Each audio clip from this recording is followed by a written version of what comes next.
Jadi Anda ini dokter bidang apa? S3-nya lulusan dari Komunikasi UI.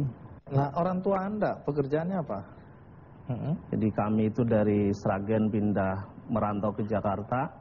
Bapak kuli bangunan, tapi tidak bertahan lama. Bapak meninggal waktu saya usia kelas 4 SD di Jakarta.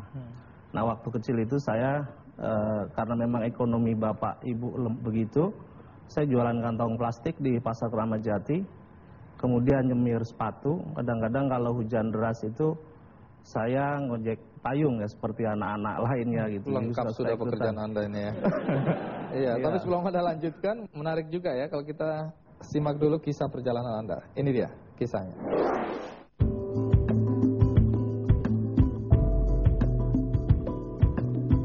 Gelar sarjananya diraih dari hasil kerja sebagai loper koran. Ini dia, Doktor Komunikasi Universitas Indonesia, Basuki Agus Suparno. Gelar Doktor Ilmu Komunikasi dari Universitas Indonesia diraih Basuki Agus Suparno pada Januari 2010. Keberhasilan pengajar di jurusan Ilmu Komunikasi Universitas Pembangunan Nasional UPN Yogyakarta ini tak lepas dari profesinya, menjual koran belasan tahun lalu. Perjuangan keras meraup rezeki berawal setelah ayahnya di PHK dari sebuah pabrik gula di Sragen, Jawa Tengah. Orang tua dan 7 saudaranya mengadu nasib di Jakarta. Saat itu, Basuki masih duduk di kelas 2 SD. Pria kelahiran Sragen 39 tahun lalu ini menjual kantong plastik dan menyemir sepatu untuk menyambung hidup dan sekolah. Kelulusan sarjana memacu Basuki melanjutkan pasca sarjana hingga doktoral. Bedanya, studi lanjutnya dibiayai kampus tempatnya mengabdi sekarang.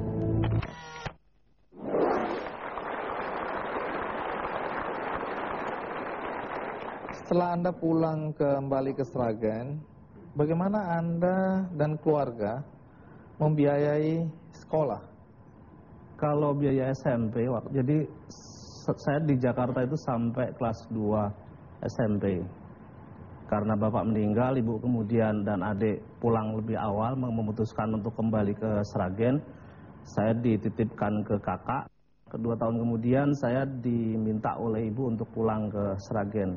Waktu itu SMP 3. Singkatnya Anda kemudian tamat SMA dan bercita-cita untuk masuk fakultas kedokteran? Iya, saya waktu itu pengennya masuk ke dokteran dan teknik kimia waktu itu.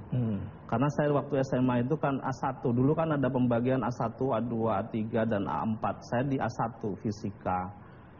Tapi karena setelah lulus SMA itu saya mendaftar ke UMPTN itu nggak diterima, dokteran juga nggak diterima, teknik kimia nggak diterima, dan saya mengerti bahwa tidak ada yang akan membiayai saya tentang kuliah itu, saya mengerti betul. Tunggu dulu, Anda tahu bahwa nggak akan ada yang mampu membiayai Anda, tapi tetap ikut tes? Iya. Ngapain? Itu mungkin didorong oleh hasrat bahwa saya ingin kuliah gitu. Waktu itu tapi kan tahu nggak mampu. Ya, justru di situ saya pengen maju gitu ya, dan mengerti bagaimana rasanya kemudian ikut UMPTN. Terus apa yang terjadi? Saya nggak diterima dan dari situ saya berpikir bahwa saya harus cari uang dulu.